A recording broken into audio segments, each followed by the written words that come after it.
Sir बोलिए। Sir जो हमने पढ़ा था कि a इक्वल टू 2r होता है, हाँ जी। वो a इक्वल टू 2r पढ़ा था ना हमने। हाँ जी, सिंपल क्यूबिक लैटिस में। सर पर हमने एक क्वेश्चन में उसको दूसरे में भी लगा रखा है, किसी और क्यूबिक में। नहीं लगा सकते, हमने नियरेस्ट नेबर डिस्टेंस d को लगाया होगा।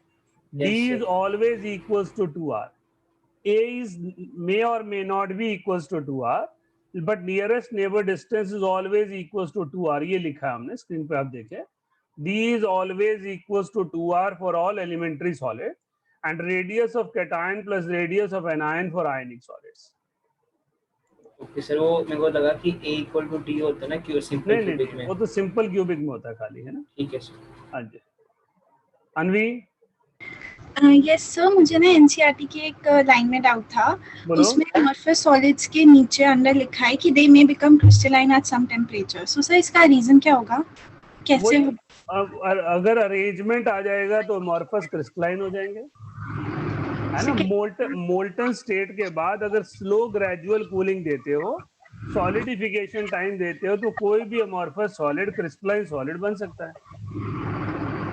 Okay sir. हाँ सर जी। और एक और लाइन थी पॉलीक्रिस्टलाइन सॉलिड्स के अंदर कि individual crystals are randomly oriented, so metallic sample में appear to be isotropic even though a single crystal is anisotropic. इसका क्या मतलब हुआ?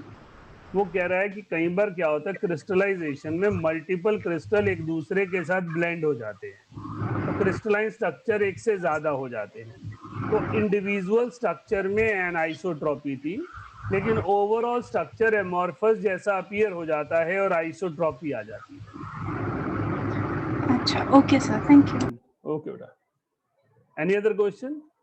No, I hope we had left the class in the ionic solids last time. In case of ionic solid, cation and anions are two different particles having different sizes. So ions with bigger size form lattice and smaller will present in the void. यही article किया था हमने class में, kindly confirm. Yes sir, ठीक है। Right, हमने void कोई पढ़ा नहीं था, सिर्फ हमने void के बारे में जनरल लिखा कि there are three important types of void known as tetrahedral, octahedral and cubic, right? चलिए पहला लिखेंगे trigonal void. Trigonal void,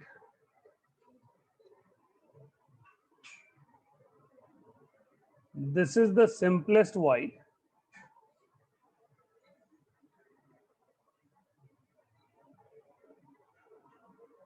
and its coordination number is 3. Its coordination number is 3.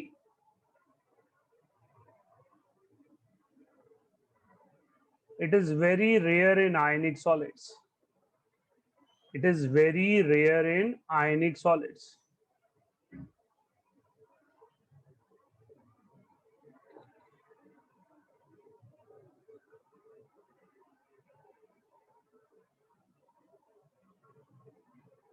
बेटा स्क्रीन पे ध्यान दीजिएगा। तो ये लास्ट लाइन रिपीट करना। It is very rare in ionic solids. हमने कहा ये तीन एटम, तीन स्फीयर हैं, एक दूसरे के साथ क्लोजेस्ट पॉसिबल डिस्टेंस पर आएंगे, तो बीच में एक खाली जगह बच जाएगी, जिसे हमने एक और स्फीयर से, रेड कलर के स्फीयर से ऑक्यूपाई करवाया। हमने कहा जो चीज यहां पर प्लेस होगी उसको तीन स्फीयर सराउंड करेंगे, इसलिए उसका कोऑर्डिनेशन नंबर जो होगा वो 3 होगा। हमने कहा इसे हम ट्रायगोनल वॉइड कहते हैं, क्योंकि अगर सेंटर्स को कनेक्ट करें तो एक ट्रायंगल बनता है, equilateral triangle. So here we call it a trigonal void. अगर मुझे इस वॉइड का स्फीयर रेडियस निकालना हो तो मैं cos 30 डिग्री के एंगल को लगाऊंगा। जो नीचे वाली लाइन है उसमें radius of sphere capital R है और small r radius of void है। तो जो मेरे पास हाइपोटेन्यूज बन रहा है उसमें रेडियस ऑफ वॉइड और रेडियस ऑफ स्फीयर है। जो राइट एंगल ट्रायंगल का बेस बन रहा है उसमें रेडियस ऑफ स्फीयर है। तो हमने cos 30 का एंगल लगाया, इन्वर्स किया, और उसके बाद हमारे पास ये वैल्यू आ गई। तो जो कैटायन या जो एनायन ट्रायगोनल वॉइड में प्रेजेंट होगा उसका रेडियस जो होगा वो 0.155 times of radius of sphere होगा। रिपीट कर रहा हूं, हम आर्टिकल क्या पढ़ रहे हैं। हम कह रहे हैं जब आयनिक सॉलिड्स आएंगे तो आपके पास कुछ आयन बड़े होंगे, कुछ आयन छोटे होंगे। तो आयन को बीच में कहीं पे प्रेजेंट होना है और सराउंडिंग दूसरे टाइप के आयंस ने करनी है। तो हमने एक आयन को रेडियस ऑफ स्फीयर की फॉर्म में स्टडी किया और एक को हमने वॉइड का स्फीयर कह दिया। हमने कहा जो बीच में खाली जगह बच गई उसमें एक स्फेरिकल स्ट्रक्चर पड़ा है जिसे हम वॉइड कह रहे हैं। इस पर्टिकुलर वॉइड स्पेस को ऑक्यूपाई करने के लिए रेडियस जो होगा वो 0.155 times of radius of sphere होगा। तो हमने जब उसे डिराइव किया तो आउटकम क्या आया, 0.155। तो अगर एक एलिमेंट का रेडियस जो है वो 0.155 times of radius of other element है, then it will occupy a position of trigonal void. It is not valid only for ionic, it can be for impurities. आप इंटरस्टिशियल सॉलिड बनाते हो, solid solutions में आपने पढ़ा है, तो जो इंटरस्टिशियल साइट होती है वो वॉइड सी होते हैं। अगर उसमें कोई छोटे साइज का एटम फिट करना है तो उसका साइज 0.155 टाइम्स होना चाहिए। नोट कीजिए।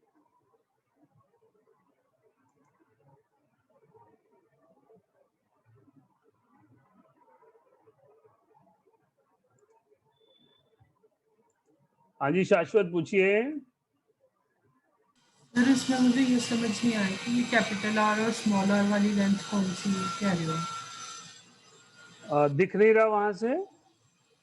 एक राइट एंगल ट्राइंगल ड्रॉ किया हमने, ये ए, ये बी, ये सी, राइट।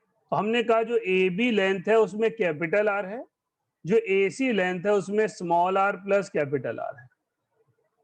क्योंकि मेरे पास स्पेसेस छोटे थे इसलिए मैं लिखना नहीं चाहा, क्योंकि वो दूर से आपको ए बी सी दिखेगा ही नहीं। बेटर ये है कि मैं इसको एज इट इज ही स्टडी करूं, राइट। आप चाहें तो थोड़ा सा इसे खींच सकता हूं ताकि आप इसको देख पाएं कि हम क्या लिख रहे हैं। शाश्वत अभी कुछ दिख रहा है? मैंने थोड़ा बड़ा कर दिया उसे ताकि आप देख पाए। यस सर, अब राइट क्लियर। राइट।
सर वो ट्रायगोनल वॉइड जो नीचे लिखा है उसके नीचे CN मतलब कोऑर्डिनेशन नंबर लिखा है। कोऑर्डिनेशन नंबर लिखा है।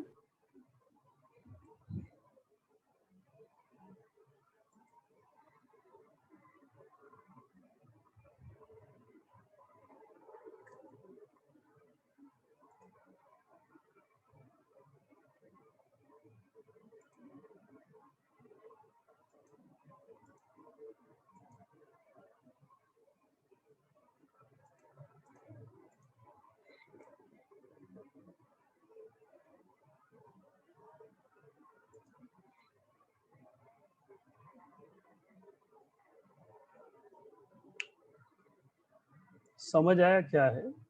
अभी हम सॉलिड को एक अलग एंगल से पढ़ रहे हैं। अभी तक हम सॉलिड को एक ज्योमेट्रिक शेप पढ़ रहे थे जिसमें हम क्यूब को स्टडी कर रहे थे।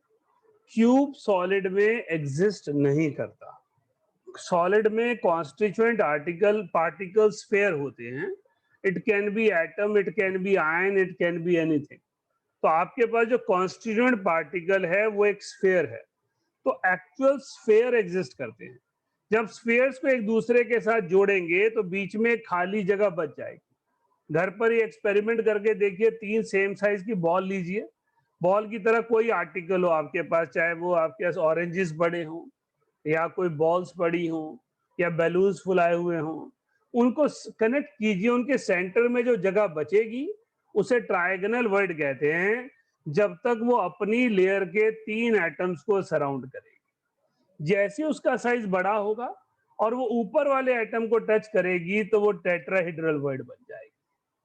जैसे ही उसका साइज बड़ा होगा और ऊपर वाले एटम को टच करने लगेगी तो वो टेट्राहेड्रल वॉइड बन जाएगा। ये रेड कलर से सिर्फ इसलिए ड्रॉ किया है ताकि आप इसे विजुअलाइज कर पाए कि ऊपर वाला कोई एटम, ऊपर वाला कोई स्फीयर है जो इसके साथ डायरेक्ट कांटेक्ट में आ रहा है। बट अदरवाइज रेड और ब्लू का पर्पस नहीं है, यहाँ पर सब्सटेंस तो सेम ही है। हम ये कह रहे हैं जैसे ही ये जो सेंटर वाला स्फीयर है इसका साइज इतना बड़ा हो जाए कि ये ऊपर वाली लेयर के एक स्फीयर को टच करेगा तो ये टेट्राहेड्रल वॉइड रहेगा। लिखिए आगे, टेट्राहेड्रल वॉइड हेडिंग डालिएगा।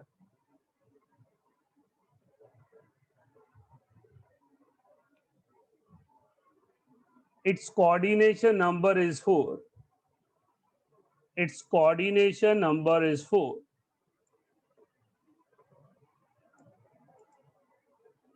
Three atoms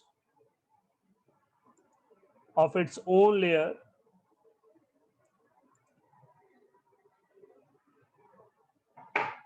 and one atom of the upper layer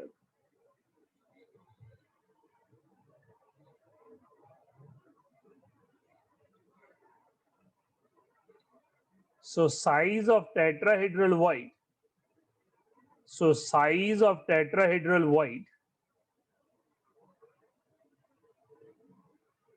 is more than trigonal void, more than trigonal void.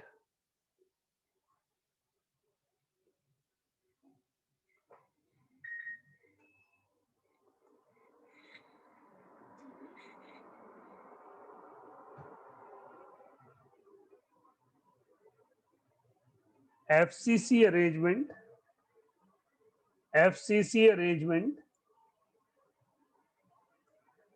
is closest packed structure of cube. FCC arrangement is the closest packed structure of cube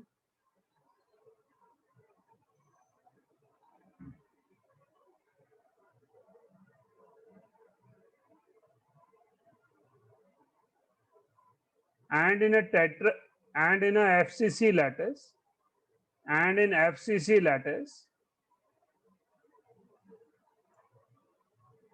a tetrahedral void is present. A tetrahedral void is present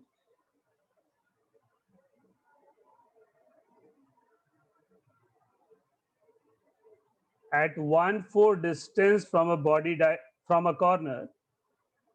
At 1/4 distance from a corner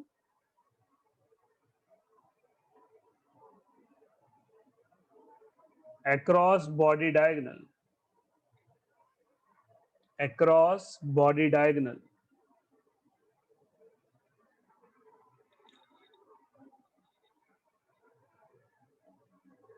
बेटा solid state का closest packed structure cube FCC होता है। FCC का packing fraction highest है 74%।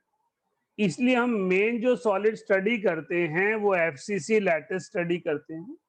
FCC lattice का मतलब है मेरे पास फेस सेंटर्ड क्यूब जहां 8 एटम कॉर्नर पर हैं और 6 एटम फेस सेंटर पर है। तो सबसे पहली चीज हमने कही टेट्राहेड्रल वॉइड उसे कहते हैं जिस वॉइड स्पेस का जो कोऑर्डिनेशन नंबर है, वॉइड स्पेस का बोल रहा हूं, जिस वॉइड स्पेस का कोऑर्डिनेशन नंबर जो है वो 4 है, उसे हम टेट्राहेड्रल वॉइड कहते हैं। ये tetrahedral void FCC unit cell में कहाँ पाया जाता है? एक बॉडी डायगोनल के अक्रॉस होता है। हर बॉडी डायगोनल के across 1/4 distance from the corner there is a tetrahedral void. तो हमारे पास टेट्राहेड्रल वॉइड वो अरेंजमेंट है जो इस क्यूबिक अरेंजमेंट को टिल्ट करके बनाया गया है।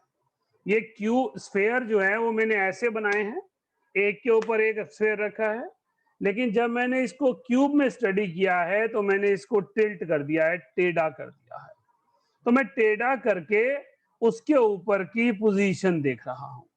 ध्यान से देखिएगा, मेरी बात को समझिएगा। ये जो आपने पर्पल 3 बनाए हैं, ये 3 पर्पल जो हैं वो ये वाली पोजीशंस हैं।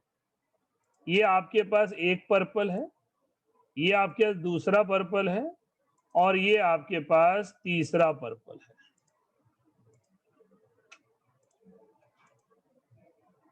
और ये जो आपने कॉर्नर पे बनाया है ये रेड है।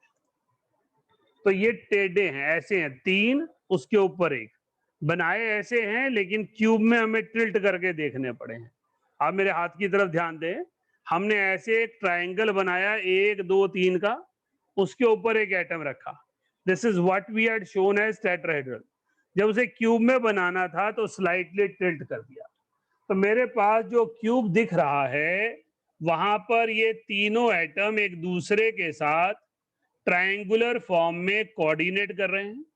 उनके ऊपर ये वाला एक एटम है जो कोऑर्डिनेट कर रहा है, और जो बीच में स्पेस बच रहा है उसे हम टेट्राहेड्रल वॉइड कह रहे हैं। सो टेट्राहेड्रल वॉइड की पोजीशन क्या है?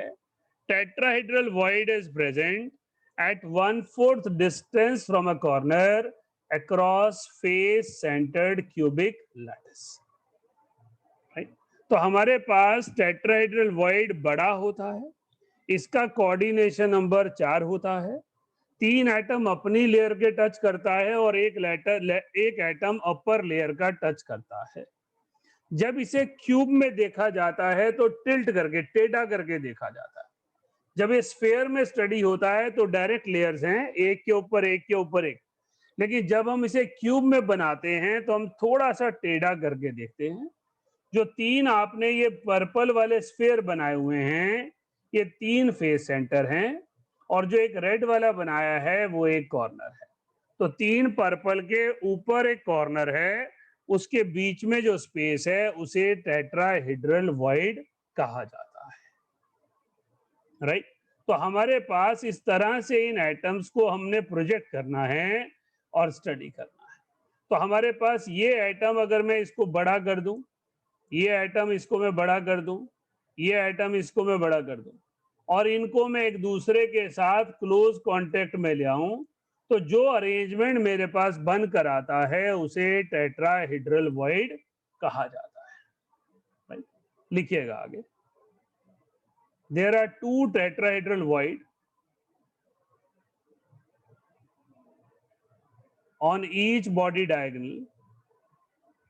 There are 2 tetrahedral void on each body diagonal.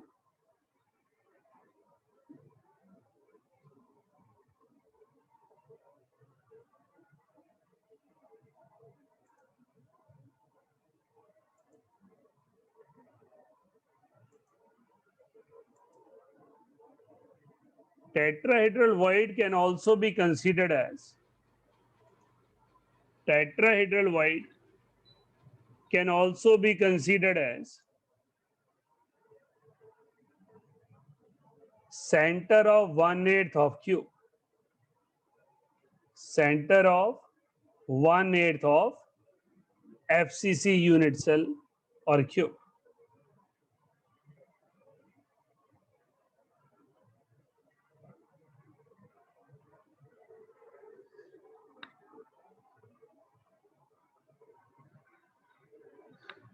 मेरी बात को बहुत ध्यान से सुनिएगा, क्योंकि अभी जो आप चीज पढ़ने जा रहे हैं वो ड्रॉ किसी और तरीके से की जाती है और देखी किसी और तरीके से जाती है, इसलिए थोड़ी सी कंफ्यूजन्स कई बार क्रिएट हो जाती है। हमने कहा हमारे पास यहाँ पर एक ट्रायगोनल वॉइड अरेंजमेंट था जहां पर ट्रायंगल जो था उसके सेंटर में एटम प्लेस था। हमने उसके ऊपर एक और एटम प्लेस कर दिया। जब हमने एक और एटम प्लेस किया तो वो एक टेट्राहेड्रल अरेंजमेंट लाइक मीथेन आ गया। तो हमारे पास एक pyramid like structure, tetrahedral structure create हो गया। इसके सेंटर को हमने एक टेट्राहेड्रल वॉइड का नाम दिया, राइट। तो हमने कहा टेट्राहेड्रल वॉइड स्फीयर के बीच की पोजीशन है, जहां 3 स्फीयर अपनी लेयर के हैं, एक ऊपर वाली लेयर का। लेकिन एक्चुअल सेंस में स्फीयर जो है वो क्यूब नहीं बनते, हम उन्हें क्यूब बनाते हैं in order to simplify our studies, right. लेकिन जब हम स्फीयर को क्यूब से रिलेट करना चाहते हैं तो हमें थोड़ा सा अपना पैरामीटर शिफ्ट करना पड़ता है। हमारे पास जो स्फीयर बने हैं वो एक के ऊपर एक लेयर लगाकर बने हैं, लेकिन जब क्यूब बनाए हैं तो वो पार्टीशंस करके बनाए हैं, सेंटर्स को बड़ा करके बनाए हैं। तो हमने कहा ये एक एफसीसी यूनिट सेल है। एफसीसी यूनिट सॉलिड का सबसे इंपॉर्टेंट अरेंजमेंट है, क्योंकि यहाँ पर सॉलिड की डेफिनेशन जस्टिफाई होती है। सॉलिड होते हैं वो जहां पर सब्सटेंस अपनी क्लोजेस्ट पॉसिबल पोजीशन में है, जहां पर पोटेंशियल एनर्जी मिनिमम है, और सॉलिड्स जो हैं पार्टिकल एक दूसरे के क्लोज कांटेक्ट में है। ऐसे अरेंजमेंट को आप सॉलिड कहते हैं। अब ये अरेंजमेंट आपको देखने को कहीं मिलता है तो उस अरेंजमेंट का नाम एफसीसी यूनिट सेल है। एफसीसी यूनिट सेल का मतलब है 8 एटम कॉर्नर पर हैं और 6 एटम फेसेस के सेंटर में हैं। तो हमने कहा एफसीसी यूनिट सेल को ही हम बेसिक यूनिट सेल मानते हैं, जिसे क्लोजेस्ट पैक्ड स्ट्रक्चर कहा जाता है, क्लोज पैकिंग ऑफ क्यूब कहा जाता है, राइट। हमने कहा एक पर्टिकुलर एफसीसी यूनिट सेल में बॉडी डायगोनल के अक्रॉस 1/4 डिस्टेंस पर जो चीज पाई जाती है उसे टेट्राहेड्रल वॉइड कहा जाता है। टेट्राहेड्रल वॉइड एक्चुअल एग्जिस्ट करते हैं, ट्रायगोनल वॉइड सिर्फ हम स्टडी करने के लिए हैं या इक्का दुक्का कहीं पर एग्जिस्ट करते हैं। तो टेट्राहेड्रल वॉइड को अगर एफसीसी अरेंजमेंट में देखना है तो कहां पे दिखेंगे? बॉडी डायगोनल के अक्रॉस दिखेंगे। अब हमने क्या किया, इस एक फेस सेंटर्ड यूनिट सेल का 1/8 पोर्शन जो है वो एनलार्ज कर दिया। ये इसका 1/8 पोर्शन है। इस 1/8 पोर्शन में अगर मैं इस पर्टिकुलर पोर्शन को लिखूं तो ये डी है जिसको मैंने ऊपर मार्क कर रखा है, ये सी है जिसे मार्क कर रखा है, ये ए है और ये बी है, right. This is the way we are visualising it, A B C D. Sorry, A तो पोजीशन नहीं लिखी है मैंने, ए तो सिर्फ मैंने एक जगह को लिखा है। तो मेरे पास इस तरह से ए बी सी डी के सेंटर में वो प्रेजेंट है। तो जब हम एक टेट्राहेड्रल वॉइड को एक बड़ी फॉर्म में स्टडी करते हैं तो हम कहते हैं वो एक क्यूब के अगर 8 बराबर हिस्से कर दें तो उसके सेंटर में जो चीज पड़ी है वो एक टेट्राहेड्रल वॉइड है। क्यूब का जब पार्टीशन आप इक्वल करते हैं तो वो भी क्यूब ही बनता है। तो ये 1/8 भी एक क्यूब ही है। इसकी साइड को मैंने x मान लिया, तो जो CD है वो फेस डायगोनल हो गया और जो मेरे पास AD है वो बॉडी डायगोनल हो गया। तो AD बॉडी डायगोनल है √3 टाइम्स ऑफ x हो गया, और CD जो है वो फेस डायगोनल है वो √2 टाइम्स ऑफ x हो गया। अब मेरे पास बॉडी डायगोनल में 2 रेडियस थे स्फीयर के फेस डायगोनल में, और बॉडी डायगोनल में 2 × r + स्मॉल r था। इन दोनों की रेशियो ले ली तो मेरे पास एक वैल्यू आ गई 0.225। तो अगर रेडियस वैल्यू जो है वो 0.225 आती है तो टेट्राहेड्रल वॉइड, और 0.155 आती है तो ट्रायगोनल वॉइड। अब क्वेश्चन राइज होता है, ना 0.155 है ना 0.225 है, ये तो बीच की कोई वैल्यू है, लेट्स से 0.2 है, फिर क्या करेंगे? तो वो ट्रायगोनल में ही रहेगा, क्योंकि वो ऊपर वाले को टच करने के लिए उसे मिनिमम लिमिटिंग वैल्यू 0.225 चाहिए, तभी वो टेट्राहेड्रल वॉइड की जगह बना पाएगा, राइट। ड्रॉ कीजिए, उसके बाद एक बार लिखने के बाद दोबारा सोचिए और फिर मैं दोबारा एक्सप्लेन करता हूं। तब तक आप इसे ड्रॉ कीजिए।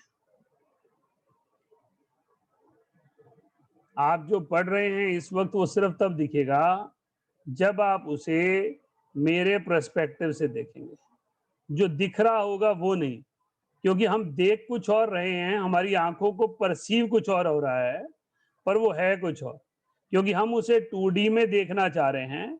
तो 2D में उसकी परसेप्शन हमें क्रिएट करनी पड़ेगी। हाँ जी रिया बोलिए। सर ये बड़े वाला डायग्राम बनाना है। हाँ जी बनाना है जी। Okay sir. आप लोगों के लिए ये शेडेड एरियाज क्रिएट कर रहा हूँ, क्योंकि इसका मतलब है ये फॉल्स पार्टीशन है।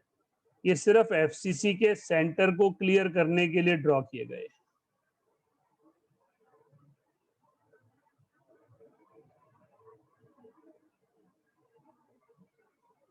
बना लोगे तो ठीक है, नहीं तो बाद में बना लेना, वैसे ये भी हो सकता है। बड़े वाला रहने तो बाद में बना लेना, भी सर, क्लास ये का जो सारा बड़े टाइम वाला- इसमें लग जाएगा। सर हाँ जी, शुरू बोलो। करके बस 2 मिनट दे दो। अच्छा जी, अच्छा बोलो जी, कौन पूछ सर रहा ये था जो बड़े बड़े वाला? वाला है ये एक यूनिट सेल है ये एक सिंगल यूनिट सेल है, और वो छोटे वाला इसका पार्ट है 1/8। वो इसका 1/8 पार्ट है।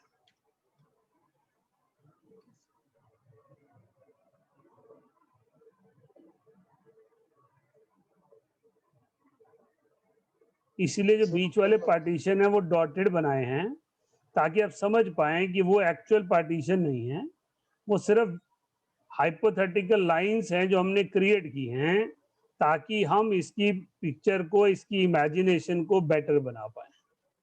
बेटा अभी ऊपर कर रहा हूँ, 1 मिनट रुक जाओ, इतने में कोई आगे पीछे होगा तो गड़बड़ हो जाएगी। हाँ जी बोला, बोलिए अदिति बोलिए। सर हमने लिखा है कि एक बॉडी डायगोनल के अक्रॉस 2 टेट्राहेड्रल वॉइड होते हैं, लेकिन कॉर्नर्स तो 8 हैं, तो फिर अगर देखा जाए तो भी 2 कैसे होंगे? 4 होने एक चाहिए। बॉडी डायगोनल पे 2 होंगे, तो आपके पास 4 बॉडी डायगोनल है, तो हर डायगोनल पे 2-2 होंगे, तो टेट्राहेड्रल वॉइड 8 होंगे एक यूनिट सेल में। आपके बॉडी डायगोनल बेटा एक कॉर्नर से दूसरे कॉर्नर के बीच में जाना है, तो किसी एक पेयर के बीच में एक ही डायगोनल आएगा, तो एक डायगोनल के 1/4 distance from one corner there is one tetrahedral void. Sir पर हम ऐसे भी तो कह सकते हैं, ये जो हमने 1/8 पार्ट वाले में बनाया बॉडी डायगोनल, उसमें दूसरे वाले जो कॉर्नर है जो सीडी के साइड में पड़े, वो वाले कॉर्नर जो सी के साइड वाला है और स्फेयर, वहां और पे जो एटम ही नहीं है बेटा, सर वहां पर स्फीयर वैसे ही तो होगा ना नहीं। एक नहीं होगा ना, नहीं होगा ना, क्योंकि हमारे पास ये 1/8 ऑफ द क्यूब है, ये क्यूब नहीं है। इस पर्टिकुलर में हमने सिर्फ इतना सा पोर्शन लिया है, ये वाला पोर्शन हमने पिक किया है, ये इतना सा। इसमें मेरे पास 1 2 3 4 ही एटम हैं जो यहाँ पर रिप्रेजेंट किए गए हैं। बात समझ आई नहीं आई अदिति? सर नहीं आई। हमने कहा जो ये पूरा एफसीसी यूनिट सेल है, ये एक पूरा यूनिट सेल है, और जो रेड से बनाया है वो इसका 1/8वां हिस्सा है। तो 1/8वां हिस्सा है, तो कोई एक 1/8 पोर्शन है, कोई एक 1/8 पोर्शन है, तो ये सिर्फ इतना वाला पार्ट है। अब इनको मैं नंबरिंग करूं 1 2 3 4, तो ये वाले 4 एटम यहाँ पर बनाए गए हैं, जिसे आप यहाँ पर 1 2 3 और 4 लिख सकते हैं। Okay sir. हाँ जी सर और ये जो आपने डॉटेड लाइन बनाई है, लेकिन हमने तो पढ़ा था कि 8 यूनिट सेल्स को मिला के एक क्यूब बनेगा, तो ये वाली लाइन तो होगी ना, ये वाली नहीं फॉल्स? नहीं नहीं नहीं नहीं, हमने नहीं पढ़ा कहीं भी कि 8 यूनिट सेल को बनाकर एक क्यूब बनेगा। नो, हमने कहा 8 हमने बनाए हैं क्रिस्टल लैटिस को देखने के लिए। एक सिंगल क्यूब के अंदर एक ही क्यूब रहेगा बेटा, एक सिंगल यूनिट सेल तो एक ही क्यूब है ना। आपके पास ये एक सिंगल यूनिट सेल है जो बड़ा बनाया मैंने, जो डॉटेड लाइन है वो फॉल्स पार्टीशंस हैं। इनका एम है फेस सेंटर को विजुअलाइज करना, मुझे फेस सेंटर क्लियरली दिखे, इसलिए मैंने ये डॉटेड पार्टीशंस इरेक्ट किए हैं। इस डॉटेड पार्टीशन की मदद से मैं बता सकता हूं कि ये पोजीशन जो है वो रूफ टॉप है। इस डॉटेड पार्टीशन की मदद से मैं बता सकता हूं कि ये राइट साइड वाली वॉल है, ये बैक साइड वाली वॉल है, ये फ्रंट साइड वाली वॉल है, ये बॉटम है, और ये मेरे पास लेफ्ट साइड वाला कॉर्नर है। Okay sir. हाँ जी, हाँ जी, ऊपर वाला ड्रॉ कर लिया सबने, 1/8 of unit cell. Yes sir. Okay, हाँ जी एनी। सर मुझे थोड़ी सी कंफ्यूजन हुई थी सर यूनिट सेल को लेके। सर जब हमने इसका डायग्राम बनाया था सर टेट्राहेड्रल वॉइड का, तो फिर सर अगर उसमें हम बोल रहे थे कि सर जो 3 एटम्स हैं वो एक प्लेन में थे एंड सर जो फोर्स था वो उनके ऊपर था। बट सर अगर हम यही बात यूनिट सेल से कंपेयर करें तो फिर सर यहाँ पर तो हमें दिख रहा है कि सर 2 ऊपर है और सर 2 एटम्स नीचे हैं, जिनको हम 1 2 3 4 लेबल कर रहे थे। तो सर वहाँ पे वॉइड कैसे बना? मैं समझ नहीं पाया बात को आपकी। हमने कहा कि जो ये आपने स्फेयर्स बनाए हैं, ये लेयर बिल्कुल सीधी है, एक के ऊपर एक के ऊपर एक, लेकिन जब आप क्यूब बना रहे हैं तो इसको टेढ़ा करके देख रहे हैं, टेढ़ा करके देख रहे हैं। तो जो आपके पास ये एटम्स हैं जिनको आपने यहाँ पर ड्रॉ किया है, लेट से ये 1 है, ये 2 है, ये 3 है, तो वहां ये 1 है, ये 2 है, ये 3 है, इनके बीच में खाली जगह बची जिसके ऊपर ये 4th आ रहा है, और इसी को हमने यहाँ पर लिखा है। यस सर, तो फिर यहाँ पे से 2 और 3 एक प्लेन में और फिर 1 और 4 तो एक प्लेन में है सर। नहीं, वो आपको प्लेन दिखाई दे रहा है ना, क्योंकि आप उसे सीधा देख रहे हो। हमने कहा वो सीधा नहीं है, टिल्टेड इमेज है, टिल्टेड इमेज है, इसलिए आपको वो सीधी सीधी दिखेगी तो आपको एक प्लेन में दिखेंगे। प्लेन तो आपकी मर्जी की है ना, आपने कहाँ से काटने हैं। आपने एक क्यूब को ऐसे देखा, अभी मैं इसको ऐसे काट रहा हूं, तो क्या ये सेम प्लेन में नहीं होंगे तीनों? अब मैं इसको टेढ़ा काट रहा हूं तो ये एक प्लेन है, ये दूसरा प्लेन है, ये तीसरा प्लेन है, ऐसे करके स्लांट कर रहा हूं। तो स्लांट करने पर कौन सा आपके 1 2 3 तीनों एक प्लेन में आएंगे, उसके ऊपर वाला अलग प्लेन में आ जाएगा।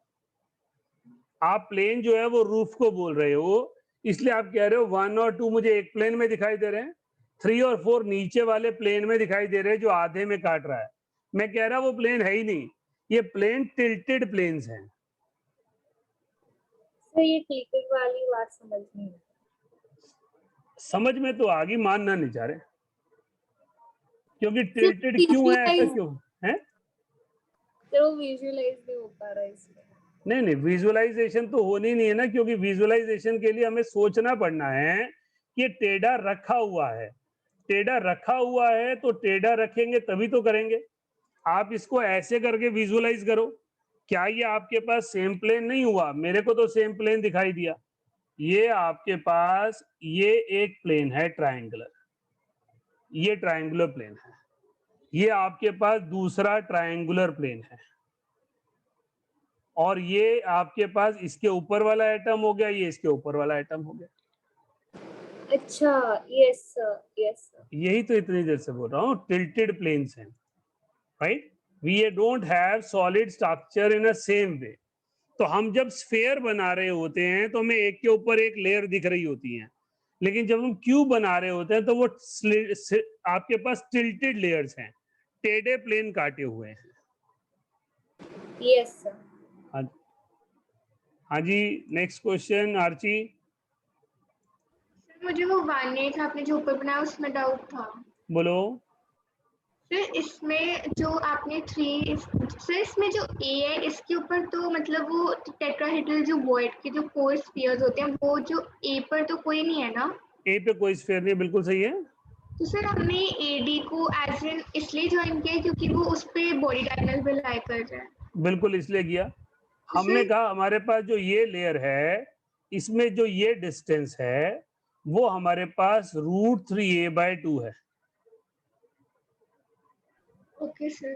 तो सर ए की जगह x लिखता हूँ, ज्यादा बेटर रहेगा ये, क्योंकि मैंने क्यूब की साइड को x लिखा है, तो ये √3x/2 है। इसके अंदर एक रेडियस बड़े वाला है, एक रेडियस छोटे वाला है, तो इसको मैं 2 को क्रॉस मल्टीप्लाई कर दिया, कहा √3x = 2 times of capital R plus small r। Okay sir. Right? यही कुछ Yes. पूछना चाह रहे थे आप? सर जो ये थर्ड वाला स्फीयर है जिसको आपने अभी मार्क नहीं किया हुआ, तो सर ये मतलब वो पीछे है और वो उसी लाइन पर क्रॉस कर रहा है। ये वाला जो स्फीयर है, यस सर। ये स्फीयर तो पीछे है, उसके साथ आ नहीं रहा है। वो अगर आएगा तो डी के साथ फेस डायगोनल बनाएगा।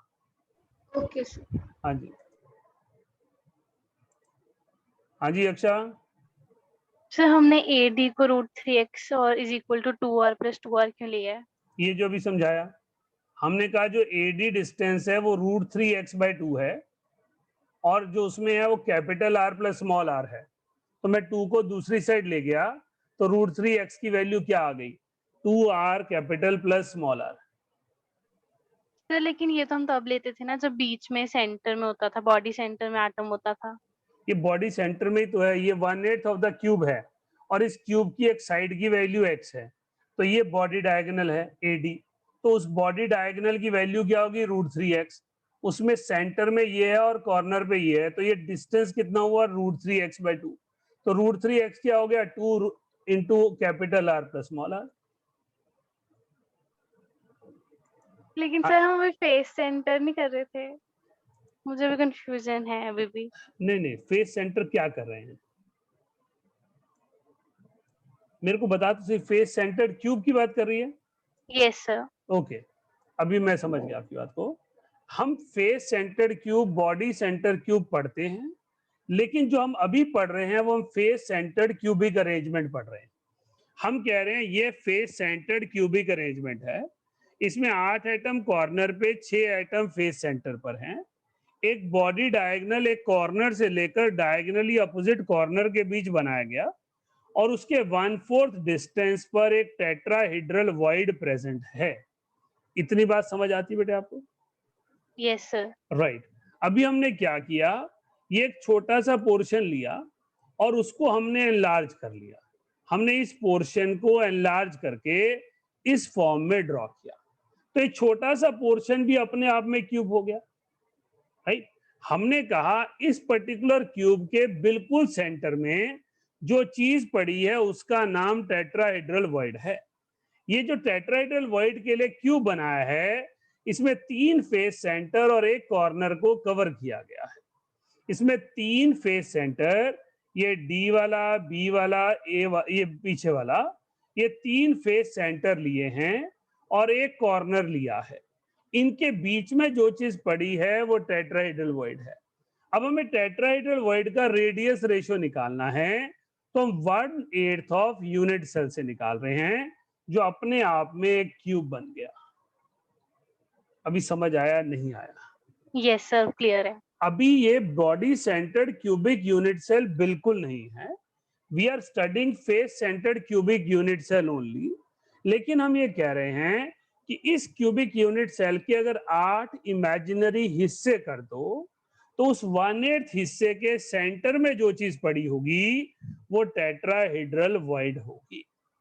बेटा आप सबके लिए जानना जरूरी है, यक्षा के जरिए आप तक मैं पहुंच रहा हूं, कि हमारे पास सॉलिड स्टेट में कोई व्यू 90 डिग्री पर है, कोई 135 पर है, कोई स्ट्रेट प्लेन पे 180 पर प्लेन किया गया है। हमें उसको अलग अलग पोजीशन से कैसे जोड़ना है, वही हमने सॉलिड स्टेट में सीखना होता है। जो चीज सामने बनी हुई है वो अलग है, और जो चीज एक्चुअली हो रही है वो थोड़ी सी टिल्टेड है। इसलिए हमने इसको एक लैंग्वेज दी, हमने एक लाइन दी ताकि हम जनरलाइज कर सके। हमने कहा FCC यूनिट सेल के बॉडी डायगोनल के across 1/4 distance from the corner, not from the centre, 1/4 distance from the corner, there is a position which is known as tetrahedral void। वो हमने इस क्यूब से स्टडी किया जहां हमने एक बॉडी डायगोनल लगाया। राइट। इसके बाद हमने कहा अगर हम इस क्यूब के 8 इमेजिनरी हिस्से बांट दें, तो उस एक इमेजिनरी हिस्से के सेंटर में जो चीज पड़ी है वो टेट्राहेड्रल वॉइड है। इसलिए टेट्राहेड्रल वॉइड को हम कैसे देख रहे हैं? Centre of 1/8 of the cube.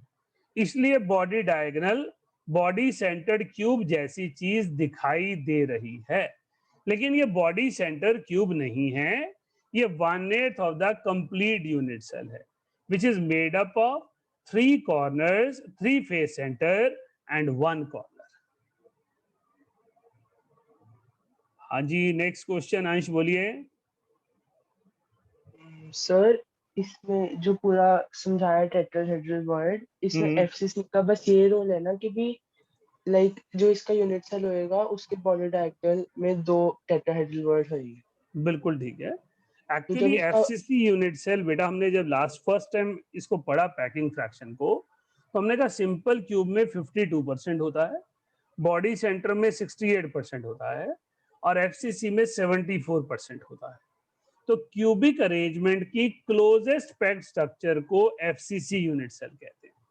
Solid वो होता है जो क्लोजेस्ट पैक्ड होना चाहिए, इसलिए हम एफसीसी में टेट्राहेड्रल वॉइड को लोकेट करना चाहते हैं, ढूंढना चाहते हैं। तो हमने कहा टेट्राहेड्रल वॉइड में अगर हमें लोकेट करना हो तो हमें tetrahedral void FCC unit cell में कहां मिलेगा?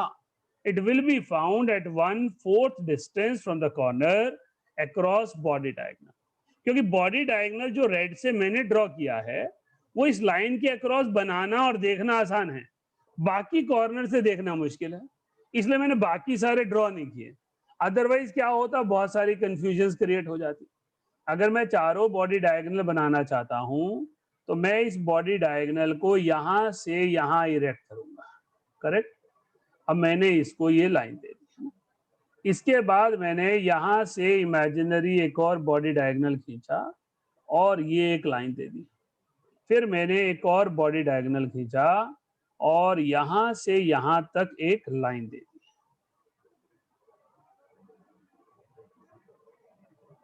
अब अगर ये चारों बॉडी डायगोनल ड्रॉ करके मैं क्यूब को स्टडी करूंगा तो स्टडी करना आसान होगा या कॉम्प्लेक्स हो जाएगा, लाइनें नहीं पता चलेगी कौन सी आगे कौन सी पीछे जा रही है, राइट?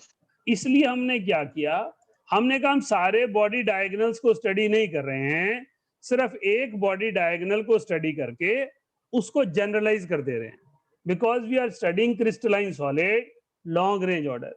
जो एक हमें दिख गया सक्सेसफुली हमने उसको जनरलाइज कर लिया। तो हमने कहा इसकी पोजीशन कहाँ दिख रही है हमें, body centre of 1/8 of FCC unit cell. और फिर से जब हम इसका 1/8 पोर्शन ले लेते हैं तो जो वर्ड एफसीसी है उसका रोल खत्म हो जाता है ना, अब इसमें कॉर्नर्स आ जाते हैं। बिल्कुल बिल्कुल, एफसीसी के जो फेस सेंटर है वो कॉर्नर बन जाते हैं। आपके पास 3 फेस सेंटर कॉर्नर्स बन गए हैं इस 1/8 पोर्शन के, राइट? ये डेरिवेशन आपके स्कूल सिलेबस में है, राइट? आपको 1/8 ऑफ क्यूब लेकर ये डिराइव करना होगा, AD distance is this, DC distance is this, so this is the value. Tetrahedral void is 0.225 times of radius of sphere. Trigonal void syllabus में नहीं है, tetrahedral void syllabus में है। सर ये तो मुझे समझ आ गया, लेकिन ना जब स्टार्टिंग में आपने टेट्राहेड्रल स्टार्ट किया था ना, तो आपने कुछ कहा था कि जो ट्रायंगुलर वर्ड का जो बीच में गैप सा नहीं होता वो, बिल्कुल बिल्कुल, ये जो है बनाया यस सर, जब वो आपने कहा था कि वो टच करता है साइड को, वो हाँ मैंने कहा कि जो 3 एटम नीचे वाले पर्पल वाले हैं उनके सेंटर में जो चीज पड़ी है वो एक ट्रायंगुलर वॉइड है। जब वो साइड उस चीज में आप कोई स्फीयर प्लेस करोगे या छोटी बॉल प्लेस करोगे और वो ऊपर वाले रेड वाले स्फीयर को टच कर पाएगी तो उसे हम एक टेट्राहेड्रल वॉइड कहेंगे। हमने कहा यही वॉइड ऊपर था, इसे मैं ट्रायंगुलर कह रहा था, और यही वॉइड नीचे है, इसे मैं टेट्राहेड्रल कह रहा हूँ। तो इन दोनों में डिफरेंस क्या है? जब वो ट्रायंगुलर था तो वो बहुत छोटा था, वो ऊपर वाली लेयर के कांटेक्ट में नहीं आ रहा था, लेकिन जब वो टेट्राहेड्रल है तो वो बड़ा हो गया, ऊपर वाली लेयर के कांटेक्ट में आ गया, इसलिए उसको टेट्राहेड्रल वॉइड कहा गया। हाँ, अब समझ आ गया, राइट? एंड सर ये जो बड़ा वाला डायग्राम है तो मैं सपने में भी नहीं बना पाऊंगा। चल कोई बात नहीं, तू बनाकर कोशिश करियो रिकॉर्डिंग के थ्रू, नहीं होगी तो अगर एक आधे दिन में मैं ऑफिस आ रहा हूँ तो मेरे पास बैठ के बनाइयो, मैं तेरे को बनाना सिखा दूंगा। ओके। हाँ जी शाश्वत। सर मेरे को 2 मिनट ये यूनिट सेल पे एनोटेट करके कुछ पूछना था। बोलो जी, करो। सर वो एक बार खोलना, मेरे को पूछना। यूनिट सेल जो बड़ा वाला है नीचे। ये लो। सर इसमें जो ये वाला जो है ये वाला हाँ और ये वाला, तो ये इसके साथ भी तो एक वॉइड बना रहा है टेट्राहेड्रल, तो ये कॉमन हो जाएगा दोनों में। नहीं नहीं, ये कॉमन नहीं हो पाएगा। अगर ये आपके पास नेक्स्ट यूनिट सेल में आ जाएगा। आपके पास ये 8 पार्टीशंस हैं। ये पार्टीशन है 1 2 3 4। जब आपने ये वाले लिए तो ये थर्ड का टेट्राहेड्रल वॉइड हुआ। जो मैंने लिया था वो फर्स्ट का टेट्राहेड्रल वॉइड हुआ। मेरे पास एक यूनिट सेल के 8 हिस्से हैं और 8 हिस्सों में एक एक वॉइड प्रेजेंट है। तो आप जो जब आप नेक्स्ट वाला पार्ट लोगे तो वो नेक्स्ट में आ जाएगा, आगे की तरफ आ जाएगा, पीछे की तरफ नहीं रहेगा। और वो सर वो ये दोनों जो स्फेयर्स हैं ये तो कॉमन आ रहे हैं ना दोनों वॉइड्स में। नहीं नहीं, कॉमन आ रहे हैं, लेकिन एक पीछे की तरफ है और एक आगे की तरफ है। तो जब आगे की तरफ वाला आपने ये ले लिया तो पीछे वाले के साथ कॉमन तो आएगा ही। ऐसा तो आप कह नहीं सकते कि एक एटम एक ही जगह पे रहेगा।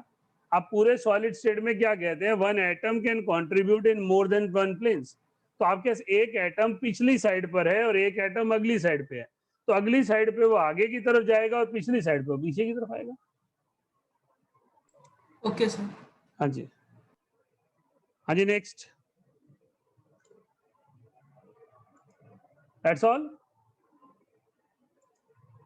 चले नेक्स्ट की तरफ। सो नेक्स्ट है हमारे पास, यहाँ पर एक कंक्लूजन है। Number of sphere in a unit cell 8 into 1/8, 6 into 1/2, 4। Number of tetrahedral void 2 into 4, 8। तो इसका मतलब टेट्राहेड्रल वॉइड स्फेयर से हमेशा 2 टाइम्स होंगे। ये फॉर्मूला मेकिंग में काम आएगा।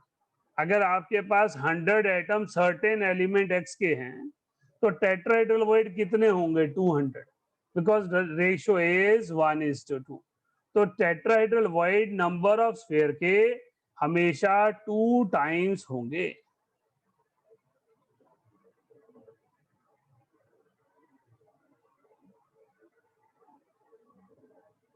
सर थोड़ा सा ऊपर दिखा दो। क्या डेरिवेशन वाला पार्ट चाहिए? Yes sir. ज्यादा ऊपर नहीं जाएगा बेटा, नीचे लाइन गायब हो जाएंगी। बस sir.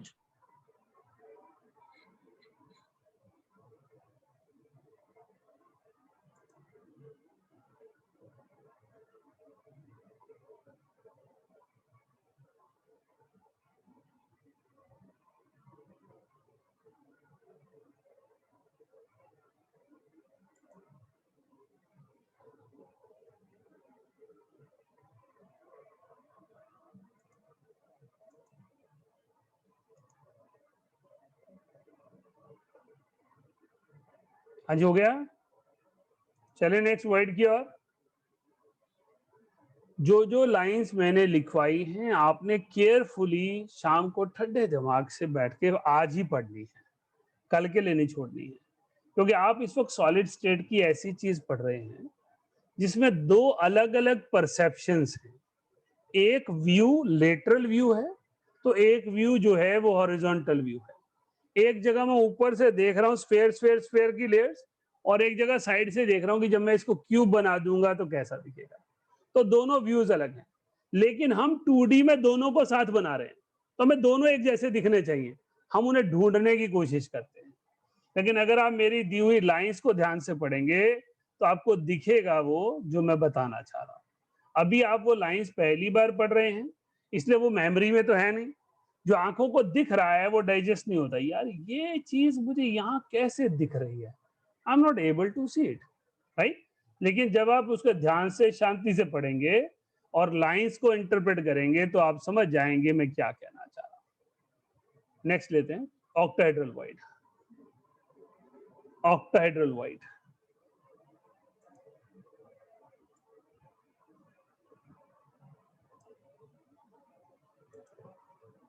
its coordination number is 6. Its coordination number is 6.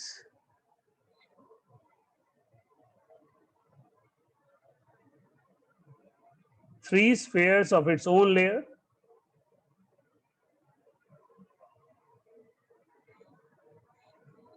and 3 spheres from the upper layer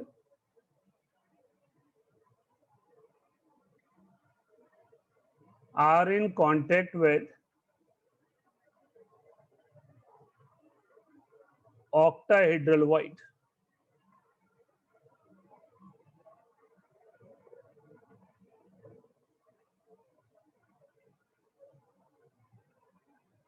It can be observed as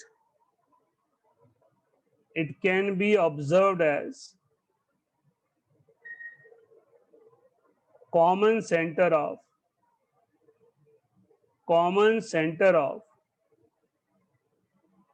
two inverted triangles.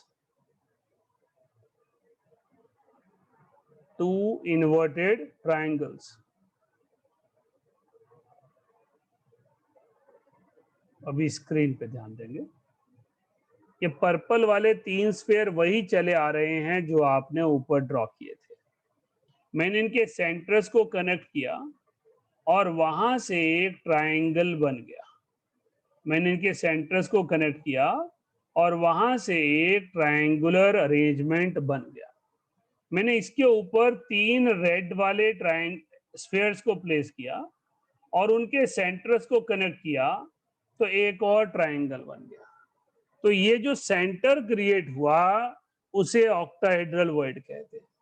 इसमें 3 स्फीयर पर्पल वाले और 3 स्फीयर ऊपर वाले रेड वाले कांटेक्ट में आएंगे। Then only we will be able to call it octahedral void. Octahedral arrangement आप लोगों में से किसी ने सुना किसी और मॉलिक्यूल में होता हो? Have you heard about? Bonding में पढ़ा तो था, नाम नहीं याद आ रहा। SF6 पढ़ते हैं ना। SF6 में जो है वो ऐसे अरेंजमेंट बनाया जाता है, राइट? अभी इस SF6 को हमने यहां पर देखना है ताकि हम समझ पाए हम इसे ऑक्टाहेड्रल क्यों कह रहे हैं, राइट? तो मेरे पास जो ये ट्रायंगल है,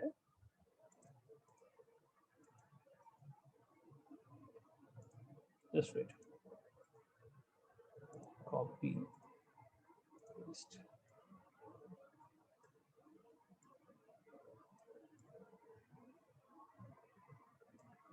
ये वाला ट्रायंगल है और ये पर्पल वाला है, ये वाला ट्रायंगल है, राइट? इनके सेंटर में जो सल्फर पड़ा है it is said to have octahedral arrangement, right? तो आपके पास जैसे SF6 में ये सल्फर है वैसे ही ये है। इस पर्टिकुलर ऑक्टाहेड्रल वॉइड का रेडियस रेशियो निकालने के लिए अगेन हमें इसे टेढ़ा करना पड़ता है। आपके पास 3 एटम ऐसे हैं, 3 एटम ऐसे हैं, हम इनको टिल्ट कर रहे हैं और ये 2 रेड वाले एटम लिए मैंने पीछे और 2 पर्पल लिए नीचे। उनके बीच में जो कॉमन स्पेस आया उसे हमने एक टेट्राहेड्रल वॉइड कहा। तो ये सल्फर जो है वो यहाँ पर प्रेजेंट है और ये 4 फ्लोरीन जो हैं वो यहाँ पर इन कॉर्नर्स पे प्रेजेंट है। अब ये कॉर्नर जो थे वो 2 कौन से वाले थे? 2 पर्पल वाले ट्रायंगल के थे और 2 कॉर्नर जो हैं वो रेड वाले ट्रायंगल के थे, isn't it?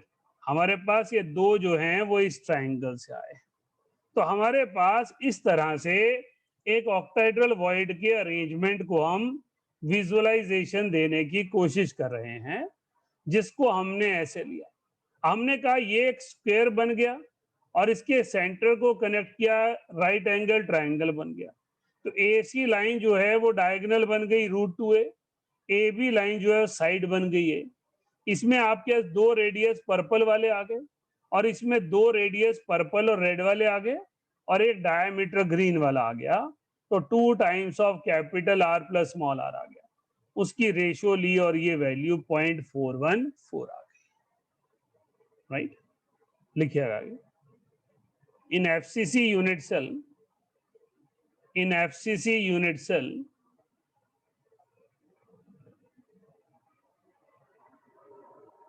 octahedral voids octahedral voids are present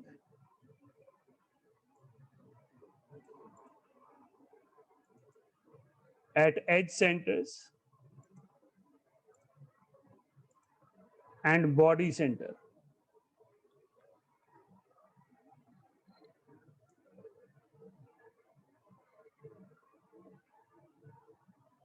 तो जैसे हमने टेट्राहेड्रल वॉइड को लोकेट किया था, वैसे ही यहाँ पर हम उस स्फीयर को लोकेट करना चाह रहे हैं जो हमारे पास एक ऑक्टाहेड्रल वॉइड को बना रहा है।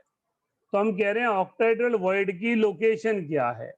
ऑक्टाहेड्रल वॉइड की लोकेशन है एक एज सेंटर और एक बॉडी सेंटर। तो ये स्फीयर बनाए हमने जिन्होंने एक लैटिस बनाया, उनके सारे एज सेंटर पे हमने ऑक्टाहेड्रल वॉइड बनाया और एक बॉडी सेंटर बनाया। अब सेंटर में जो प्रेजेंट है उसके कोऑर्डिनेशन वाले सारे मुझे दिखाई दे रहे हैं। तो मैंने 1 2 3 4 5 6 को कनेक्ट किया और ये SF6 जैसा स्ट्रक्चर बन गया। लेकिन फिर वही है, 3 टिल्टेड ऐसे हैं, 3 टिल्टेड ऐसे हैं, उनके बीच में कॉमन सेंटर लिया गया है। तो हमारे पास ये ट्रायंगल जो है, ये एक ट्रायंगल लिया हमने, राइट एंगल ट्रायंगल नहीं कहेंगे, इक्विलैटरल। ये हमने दूसरा ट्रायंगल बनाया और उनके सेंटर में ये हमने वॉइड बनाया। तो हम इसको नीचे से ऐसे देख रहे हैं, ये ऐसे प्लेन्स जा रहे हैं ऊपर की तरफ। So there are 2 different triangular planes जिनके सेंटर में मेरे पास एक ऑक्टाहेड्रल वॉइड प्रेजेंट है। एच सेंटर का ऑक्टाहेड्रल देखने के लिए हमें नेबरिंग यूनिट सेल के कुछ एटम्स को उधार लेना पड़ा। These atoms which he had borrowed from the adjacent unit cell. अब इनकी अगर हम लाइंस को कनेक्ट करें तो ये भी हमें वैसे ही दिखाई देंगे। तो ये आपके पास 4 एटम कोऑर्डिनेशन में हैं, 1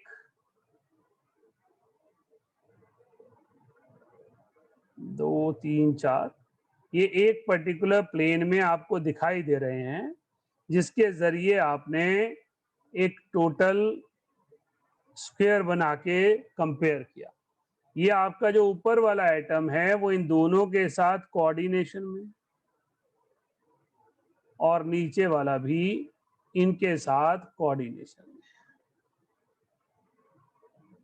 तो मेरे पास ओवरऑल क्या व्यू हुआ, ये एक ऑक्टाहेड्रल हो गया। So here we have an octahedral arrangement. देखने में बड़ा सुंदर लगता है, पर एज ए स्टूडेंट लगता है यार ये की पंगा है, इन्हों बनाएंगे किधर है, राइट। हमारे पास, हम आपको बेसिकली पोजीशन दिखाना चाहते हैं कि हम उसे ऑक्टाहेड्रल क्यों कह रहे हैं। हम कह रहे हैं एक एज सेंटर और एक बॉडी सेंटर दोनों ऑक्टाहेड्रल वॉइड्स हैं, राइट।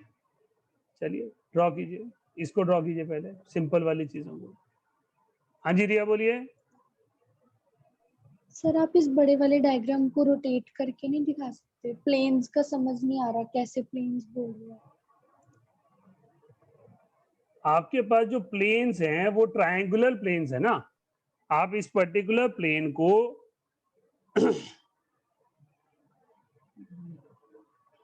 सर AC के ऊपर कुछ है? हाँ जी, ये AC रूपये के ऊपर कुछ लिखा हुआ है? एक मिनट आ जाए दोस्त।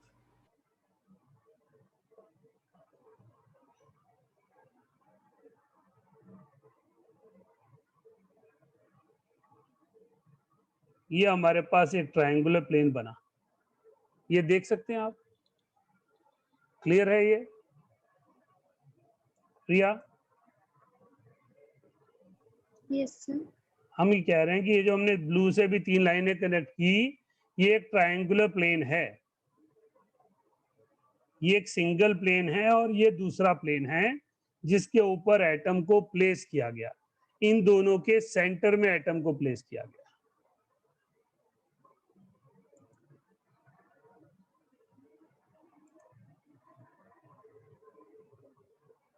ये बेटा इस टोटल। हाँ जी एनी। सर जैसे यहाँ पर हमने SF6 का एग्जांपल लिया है, सर इसकी हाइब्रिडाइजेशन sp3b2 है, सर जिन भी मॉलिक्यूलर कंपाउंड की सेम हाइब्रिडाइजेशन है तो इनके पास भी ऑक्टाहेड्रल वॉइड होएगा? नहीं नहीं नहीं नहीं, ये तो ऑक्टाहेड्रल शेप को दिखाने के लिए मैंने एग्जांपल लिया, ये मॉलिक्यूल नहीं है।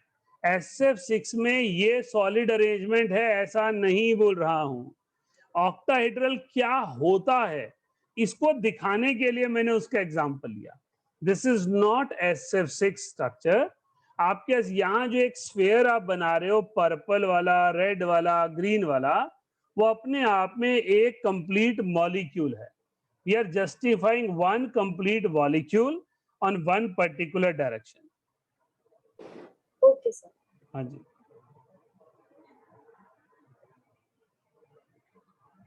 सर हमें ये SF6 बोलो बोलो बोलो। सर कुछ नहीं, आपने वो मिटा दिया। वो SF6 मैंने ऑक्टाहेड्रल वॉइड दिखाने के लिए बनाया था, लेकिन मुझे लगा आपने जो भी क्वेश्चन पूछा उसका मतलब आपने सोच लिया कि जिनकी हाइब्रिडाइजेशन वो होगी उनमें सब में ये सॉलिड अरेंजमेंट होगा। ऐसा हम नहीं बोल रहे, राइट?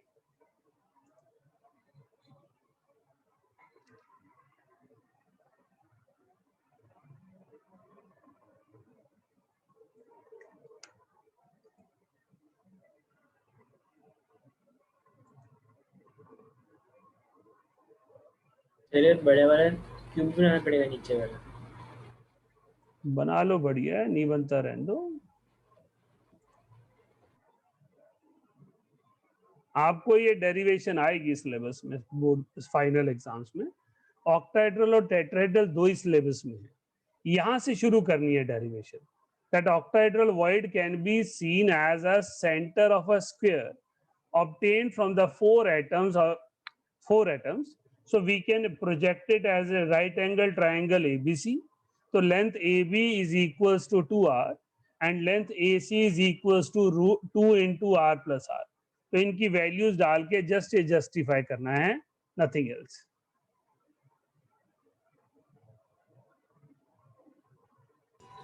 सर ये बड़ा वाला डायग्राम बनाने को आता है NCERT में? नहीं आता जी।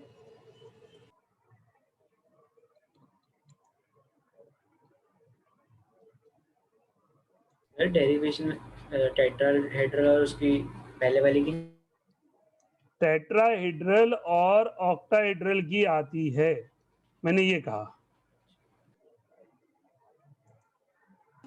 सर ऊपर कर दो। ओके, क्या चीज मिस कर रहे हैं? Sir derivation. ओके, हाँ जी आर्ची। सर मुझे ये राइट एंगल ट्रायंगल समझ नहीं आई कि मतलब ये जो 3D फिगर है इसमें राइट एंगल कैसे हो गए? मतलब ये प्लेन तो डिफरेंट हुआ। मतलब मुझे राइट एंगल समझ आया कि जब हम जो ये आपने बनाया है क्यूब, इसमें ये दो राइट एंगल्स कैसे बनेंगे? ये वाला जो मैंने स्क्वायर बनाया है इसको क्यूब में कैसे देखेंगे, ये बोल रहे हो? Yes sir. ओके, अभी बना लेते हैं, ये तो ऑलरेडी बना हुआ है।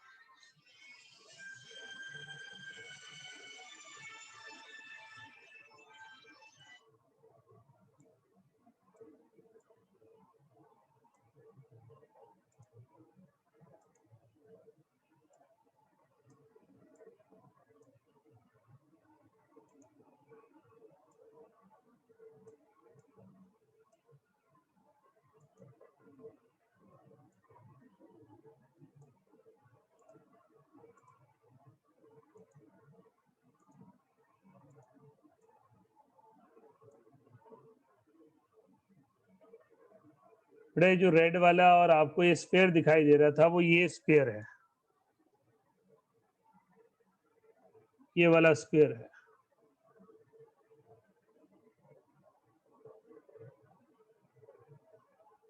तो इस स्फीयर में आपके पास जो ये एंगल बनेगा, आपको जो लिया गया है वो ये आपके पास हमने स्ट्रक्चर लिया है, तो राइट एंगल ट्रायंगल ही बनेगा, है स्क्वायर। सर आपने जब पहले मतलब दो ट्रायंगल्स बनाए थे तो आपने ऊपर वाले को कनेक्ट किया था, 2 के साथ, मतलब वो वाला राइट ट्रायंगल नहीं बनेगा? आप जब एक चीज सुनते हैं ना, दूसरी चीज छोड़ देते हैं, वो गड़बड़ हो जाती है। वो आपका कसूर कोई नहीं है, सॉलिड स्टेट का ही कसूर है, वो है ही ऐसी। मैंने आपको क्या कहा है, आप ध्यान से सुनिएगा। आपने ये राइट ट्रायंगल कौन सा बनाया? 3 पर्पल वाले, करेक्ट। और दूसरा ट्रायंगल कौन सा बनाया? 3 रेड वाले, करेक्ट। अब जो आपके पर्पल वाला ट्रायंगल है, वो ये ट्रायंगल है जो हमने पहले ड्रॉ किया। हमने जो पर्पल वाला ट्रायंगल है वो ऐसे कनेक्ट किया। हमने कहा ये 1, ये 2 और ये 3 एटम से एक ट्रायंगल बना, राइट। उसके बाद हमने कहा जो रेड वाला ट्रायंगल है वो ये वाला ट्रायंगल है, 1, 2 और ये 3, करेक्ट। पर जो मैंने स्क्वायर प्लेन बनाया है, क्या उसी से बनाया है? नहीं बनाया है। मैंने जो पर्पल वाला लिया है वो इसको लिया है, एक ये वाला आइटम लिया, एक ये वाला आइटम लिया, एक ये वाला आइटम लिया, करेक्ट। लेकिन जब मैंने सर्कल बनाया, जब स्क्वायर बनाया, तो 2 पर्पल वाले हैं, 2 रेड वाले हैं। तो ये 2 आपके पास पर्पल वाले हो गए। कहाँ गया ये हाईलाइट हुआ था? ये आपके पास पर्पल वाला हो गया, ये वाला पर्पल वाला हो गया, ये रेड वाला हो गया और ये रेड वाला हो गया। ऐसे ही नहीं बनाया आपने? है ना? तो हो क्या रहा है, आप लोग ना मल्टीपल इमेजेस में फंस जा रहे हैं और मेरी बात सुनने की बजाय जो दिख रहा है उस पर ज्यादा जल्दी विश्वास कर रहे हैं। वो ट्रैवलिंग स्पीड है ना साउंड की और लाइट की, उस वजह से गड़बड़ हो जा रही है। जो पिक्चर दिख रही है वो जल्दी दिख रही है और जो सुन रही है वो देर से सुन रही है। जो सुन रही है वो कान के अंदर कहीं बज रही है, ऑसिलेट कर रही है, और जो दिख रही है वो कह रही है वो दिख तो रहा है मुझे, वो तो ऐसे बनाया था, कभी टेढ़ा किया था, कभी सीधा किया था, राइट।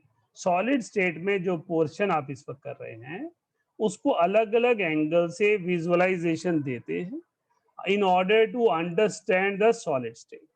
वही चीज आपको इनिशियली परेशान करती है।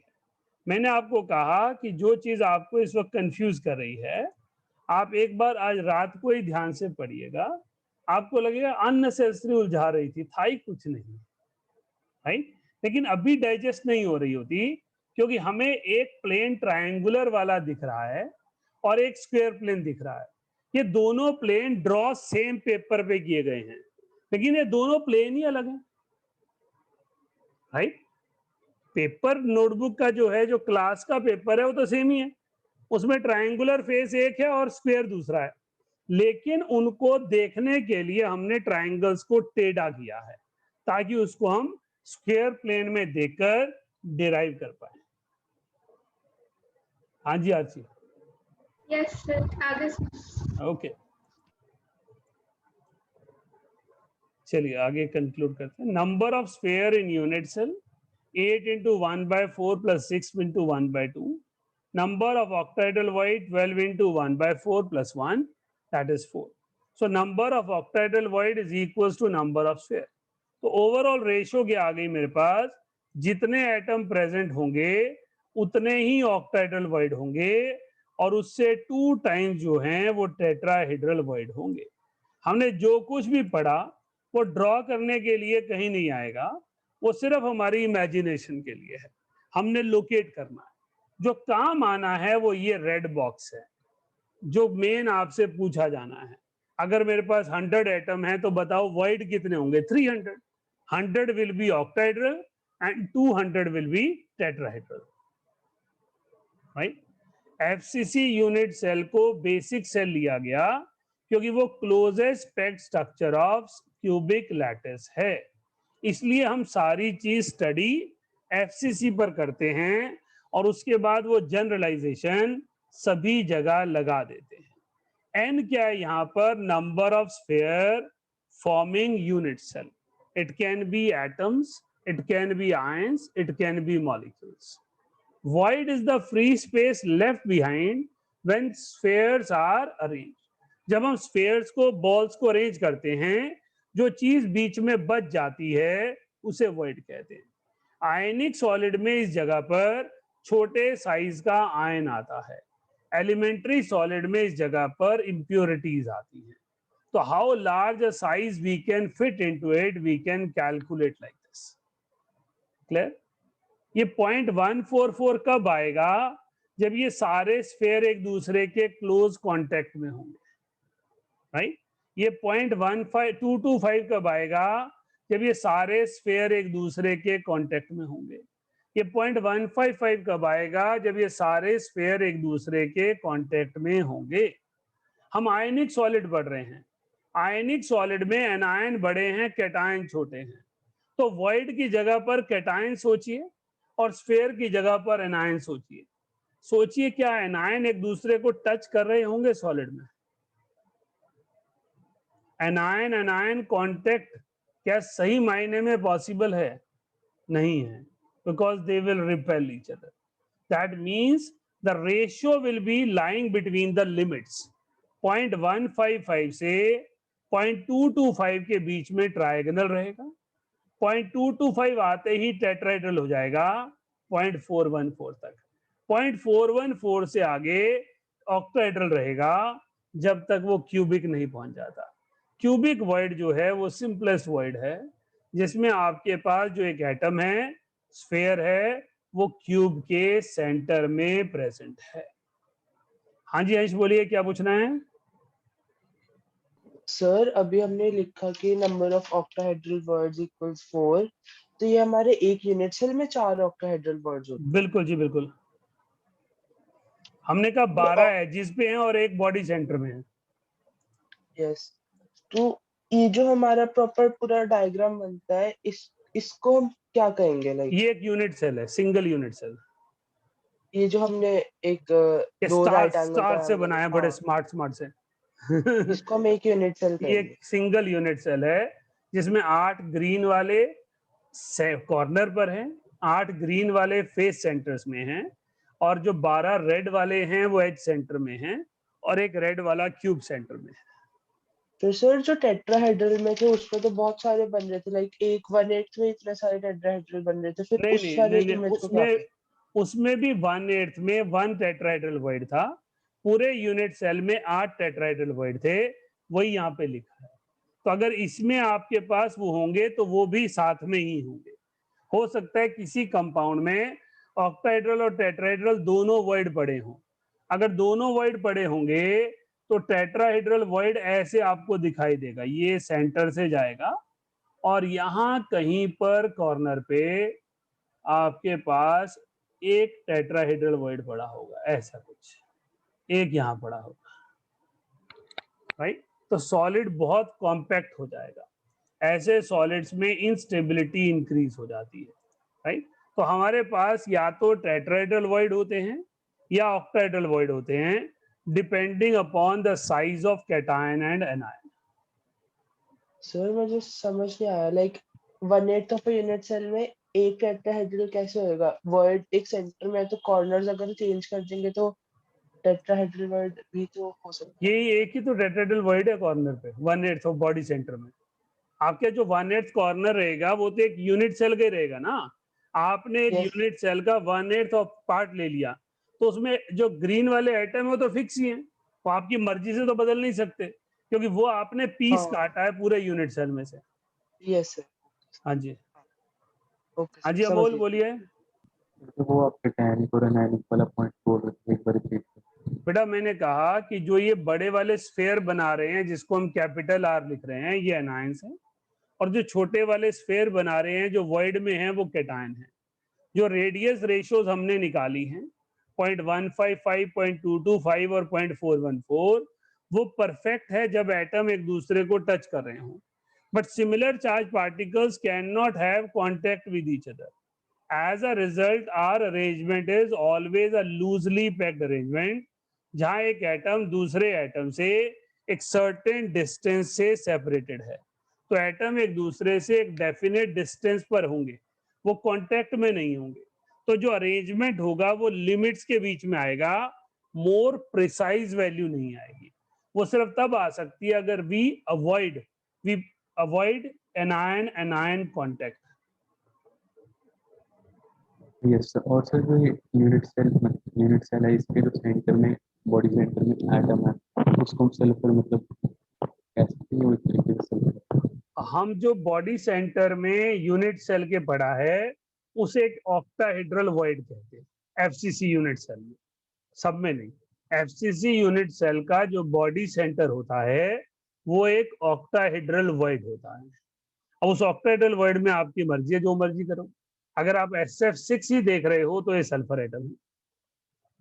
Yes sir, thank you. हाँ जी रिया। सर आपने 1/4 से मल्टीप्लाई क्यों किया 12 को? आपके 12 एजेस है ना, तो एजेस की कंट्रीब्यूशन कितनी होती है? ओके। है ना, हमने कहा octahedral void are present on the edge centre and body centre, इसलिए एज सेंटर का कंट्रीब्यूशन 1/4 ले लिया, बॉडी सेंटर का 100% ले लिया। लिखिए आगे, लिखिए cubic void.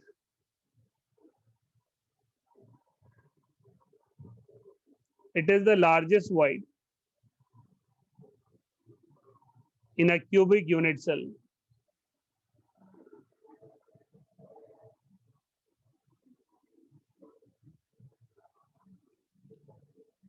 Its coordination number is 8.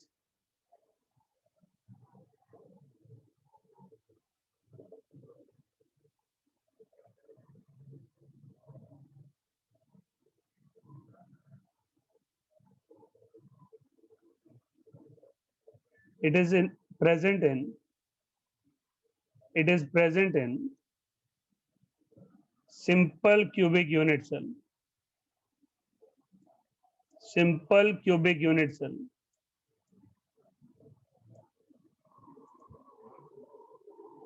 Right? तो ये जो आपके पास कोऑर्डिनेशन नंबर है वो 4 रहेगा, सिंपल क्यूबिक यूनिट सेल के सेंटर में प्रेजेंट है। तो अगर मैं इसको साइड्स लेना चाहूं तो मेरे पास यहाँ पर ये साइड हो जाएगी, ये ट्रायंगल ले लेता हूँ ABC। तो मेरे पास जो AC साइड आ रही है वो √3 आ रही है। AC is equals to √3A, which is equals to 2 times of radius of cation anion plus radius of void। तो मेरे पास ये अरेंजमेंट आ गया। दूसरा जो एज लेंथ अरेंजमेंट है वो किस चीज के बराबर है? That is 2 times of R। तो मेरे पास ये आ गया √3 is equals to capital R plus small r upon capital R। तो मेरे पास ये वैल्यू आ गई √3 minus 1 is equals to small r upon capital R। तो यहाँ जो रेडियस रेशियो निकल कर आई वो 0.732 है।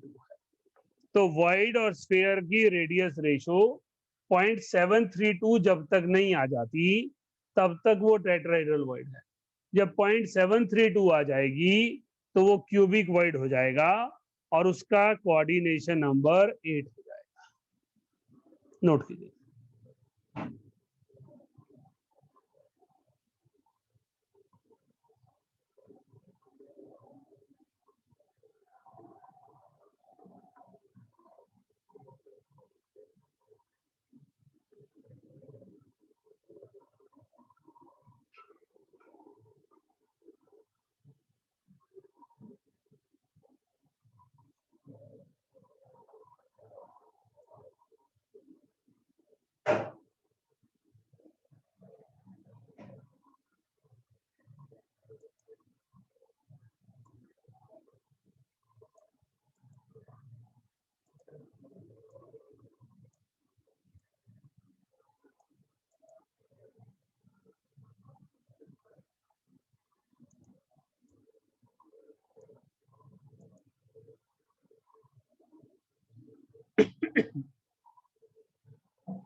So this is the arrangement of voids found in cubic unit cell. हमने voids क्यों पढ़े हैं? क्योंकि आयनिक सॉलिड पर पहुंचने से पहले हमें उनके अरेंजमेंट के बारे में कुछ कमेंट्स करने थे।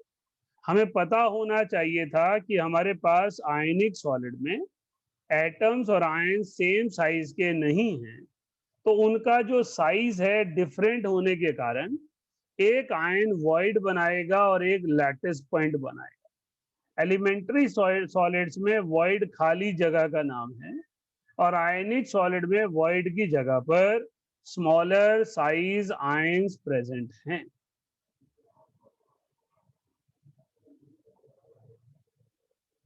राइट?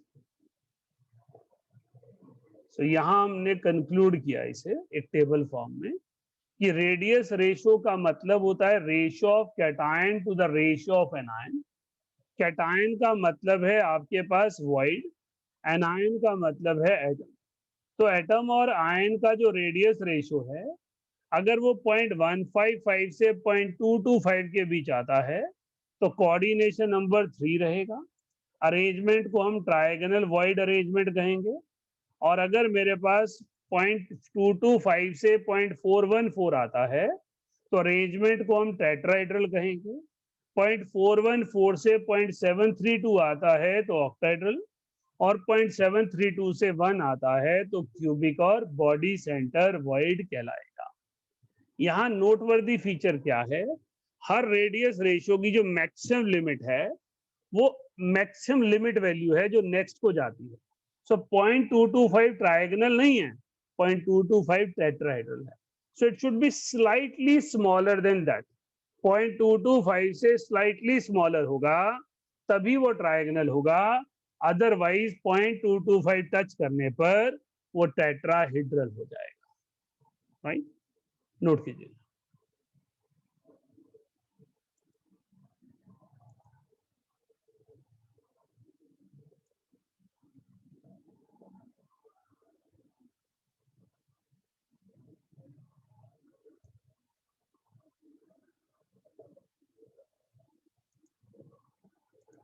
हाँ जी, एनी बोलिए।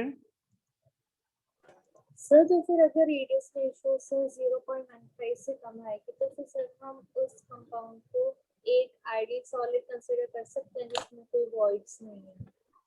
बेटा उससे छोटी आएगी नहीं, क्योंकि दूसरा एटम इम्प्योरिटी की फॉर्म में होगा। वॉइड्स तो हर जगह ही होंगे। Why voids are created? Voids are created because pairs cannot have close contact with each other. जब भी आप स्पेयर्स को अरेंज करेंगे बेटे तो बीच में खाली जगह बचेगी ही। आप इसको घर में एक्सपेरिमेंट कर सकते हो। कोई भी स्फेरिकल ऑब्जेक्ट ले लो घर में, एक साइज की बॉल्स हो, एक साइज के ऑरेंजेस हो, और उनके अरेंजमेंट को स्टडी करो तो आपके पास पता चलेगा आपको कि जब बॉल्स को इकट्ठा करेंगे तो जहां से वो टर्न कर रही हैं वहां पे जगह बचेगी। So it is not possible to have perfect coordination value. Okay sir. हाँ जी।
सर बोलो।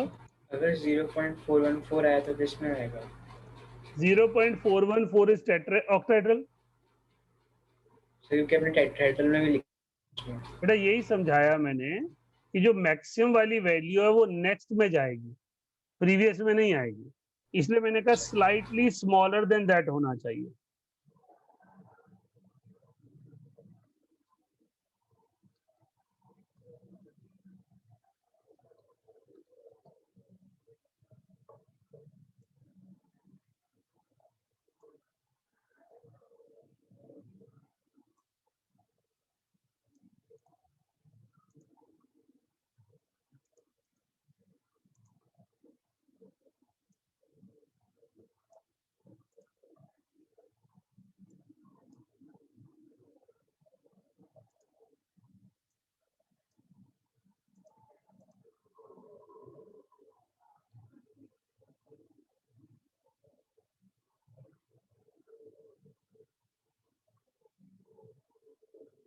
हाँ जी, क्लियर हो गया सबका?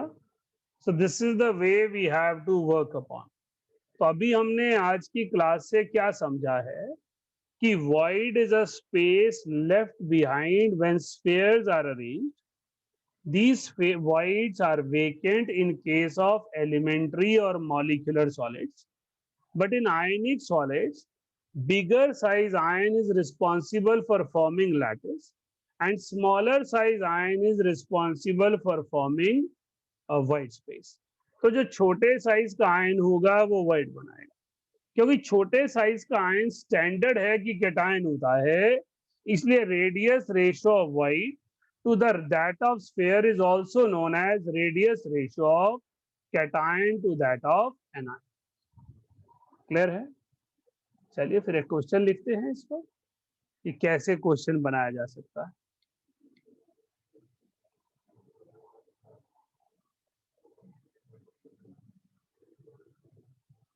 Predict coordination number. Predict coordination number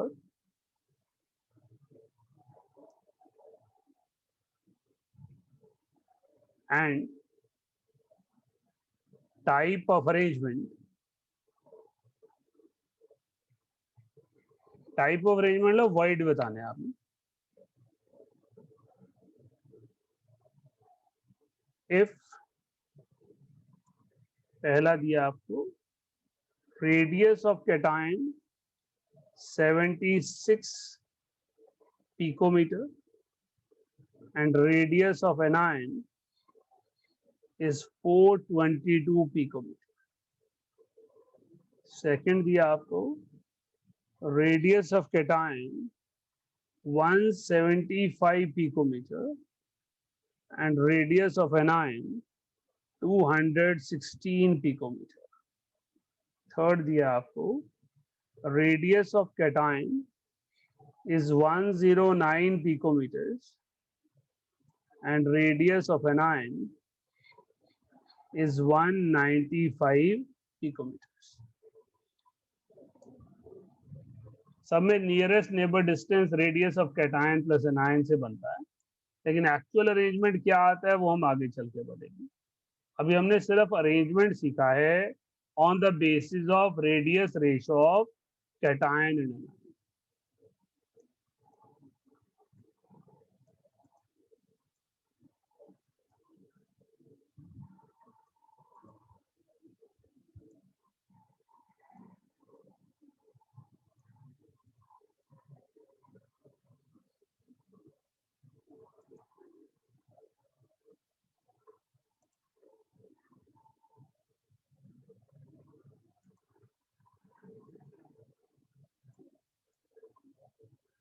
रिया क्या करेंगे पहले क्वेश्चन में?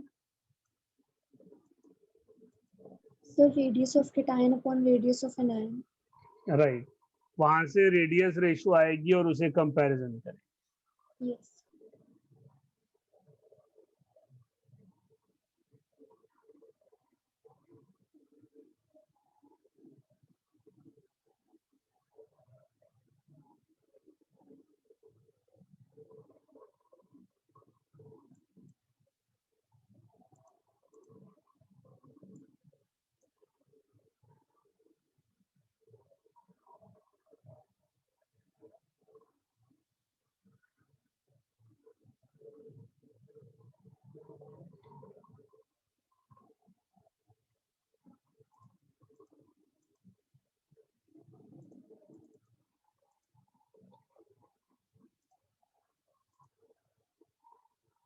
This value comes out to be 0.18.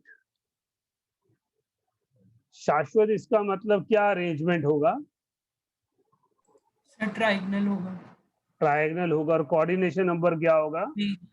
3 होगा। बिल्कुल ठीक है। So it means it is a triangle arrangement with a coordination number of 3.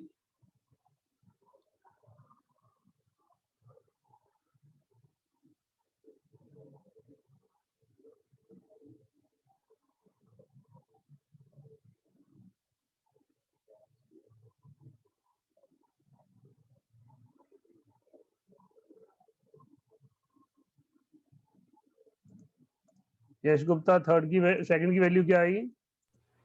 Sir 0.81 something आ रही है, तो कोऑर्डिनेशन नंबर 8 होएगा एंड क्यूबिक वाइड होएगी। Very good. 0.81 आ रहा है, तो क्यूबिक वाइड मतलब बॉडी सेंटर होगा और कोऑर्डिनेशन नंबर हर एटम का 8 रहेगा। तो हमारे पास कैटायन और एनायन की जब बात होगी तो रेडियस रेशो ऐसे कैलकुलेट करना है, और रेडियस रेशो का पर्पस जो है वो कंक्लूड करना है कि अरेंजमेंट क्या हो सकता है। अदिति तीसरे का क्या आया बेटा?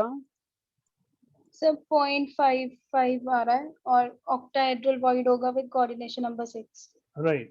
So here we have 0.56. It will be octahedral void with a coordination number of 6. तो हमारे पास जब कैटायन और एनायन का रेडियस दिया होगा तो हम इस तरह से उस पर कमेंट करेंगे। क्लियर हो गया? रिपीट कर रहा हूं, जो आपने आज पढ़ा है वो वॉइड का अरेंजमेंट है। आपके पास ट्रायगोनल जो हमने बनाए, जो स्फीयर हमने बनाए, उनके प्लेन अलग हैं, और जो हमने क्यूब्स बनाए हैं उनके प्लेन्स अलग। Both of them are not lying in the same plane. तो इसलिए आपने उनको सेम मानकर मिसअंडरस्टैंडिंग क्रिएट नहीं करनी। वॉइड की पोजीशन को करेक्टली लोकेट करने के लिए जो मैंने स्टेटमेंट्स लिखवाई हैं उनकी सपोर्ट लेनी है, ताकि आप उनको देख पाएं। जैसे थोड़ा सा हम आगे चलेंगे, कुछ और करेंगे ताकि आप इनको विजुअलाइज कर पाएं। एनिमेशंस के जरिए समझाना बहुत आसान है, लेकिन मेरे को लगता है वो ना समझा नहीं जाता, सिर्फ सुंदर लगता है। राइट? एनिमेशंस ट्यूब की इतनी ज्यादा पड़ी है नेट पर जिसकी कोई लिमिट नहीं है। आप भी देख सकते हैं, मैं भी दिखा सकता हूँ, लेकिन उन एनिमेशन से हमें कुछ मिलता नहीं है। हाँ, सुंदर लगता है, वो ऐसे ऐसे घुमाएंगे और टेट्राहेड्रल क्यूब बनाकर दिखाएंगे, but you will not get anything out of it जब तक आपने स्टेटमेंट्स ना पढ़ी। आप पहले स्टेटमेंट्स बने, उनकी पिक्चर माइंड में बनाएं, देखें कि उसके ड्रॉ ऐसे किया जा रहा है, दूसरे को ऐसे ड्रॉ किया जा रहा है, और उसको यहाँ से नीचे से व्यू कर रहा हूँ। Then only I will be able to get a proper idea एक क्यूबिक यूनिट सेल में स्फीयर एटम कहाँ पर पड़े। As far as examination is concerned, आपके डेरिवेशन टेट्राहेड्रल वॉइड और ऑक्टाहेड्रल वॉइड की आएगी, तो आपने ये जो 1/8 ऑफ द क्यूब है यहाँ से स्टार्ट करके उसकी ये डेरिवेशन एक्सप्लेनेशन देनी है। आपने ऑक्टाहेड्रल वॉइड के लिए ये पर्टिकुलर कट बताना है, और आपने कहना है कि ऑक्टाहेड्रल वॉइड का जो इंटरसेक्शन क्रिएट होता है ट्रांसवर्स में, उसमें आपके पास 4 एटम एक स्क्वायर प्लेन में अपीयर होते हैं, और उनके सेंटर को एक ऑक्टाहेड्रल वॉइड कहा जा सकता है। After that you start your derivation and you will give an explanation. As far as entrances are concerned, as well as school exams are concerned, ये जो आपने बॉक्स बनाया है ये काम आएगा कि अगर मुझे कहा गया है कि सर्टेन एटम जो है, सर्टेन कंपाउंड जो है वो स्फीयर बना रहा है और बाकी वॉइड्स में है, तो उनकी रेशो क्या होगी। जो स्फीयर लैटिस बना रहा है उसके बराबर ऑक्टाहेड्रल वॉइड है, और उससे 2 टाइम्स जो है वो टेट्राहेड्रल वॉइड है। क्लियर? क्लास में फिर हम आयनिक सॉलिड लेंगे। हमने बीच से एक टॉपिक अभी छोड़ा है, packing, close packing. Cubic close packing क्या होती है, हेक्सागोनल क्लोज पैकिंग क्या होती है। उसमें भी दिक्कत वही आती है कि उसको स्फीयर को हम ऐसे बनाते हैं और देखते ऐसे टिल्ट करके देखते हैं। तो हमने पहले वो चीजें तैयार करनी है जिससे नंबर का भी बेनिफिट हो और चैप्टर का भी बेनिफिट हो। लास्ट में हम क्लोज पैकिंग करेंगे जब चैप्टर फिनिश कर रहे होंगे कि क्लोज पैकिंग पे क्वेश्चन कैसे आते हैं। वो टाइम ज्यादा लेता है और नंबर आउटपुट उसका एक भी नहीं है। तो आपके पास सिर्फ एक वर्ड काम का है, CCP, क्यूबिक क्लोज पैकिंग। जहां भी लिखा हो FCC से रिप्लेस कर दो और जो FCC में पढ़ा है उसको रिलेट कर दो, राइट। उसके अलावा आप क्लोज पैकिंग को बुकलेट से पढ़ सकते हैं, उसमें फिगर्स अच्छे से बनाकर दिए हुए हैं कि आप क्लोज पैकिंग को विजुअलाइज कर पाए, राइट। अगली क्लास में पहले आयनिक सॉलिड करेंगे, फिर डिफेक्ट्स इन सॉलिड करके प्रॉपर्टीज इन सॉलिड्स के बाद जब हमें लगेगा चैप्टर हमारा कंप्लीट हो गया, हमारा टारगेट है कि हम सैटरडे तक मैक्सिमम पोर्शन कर दें सॉलिड स्टेट का, उसके बाद हम क्लोज पैकिंग भी पिक करेंगे। ठीक है सर असाइनमेंट क्या करें? असाइनमेंट सर असाइनमेंट तो नहीं हमने अगली क्लास में डिस्कस कर लेंगे। ओके बेटा। सेक्शन 2 करके आना। सेक्शन 2 के लिए मैं आपको ग्रुप पे मैसेज छोड़ दूंगा क्या करना है।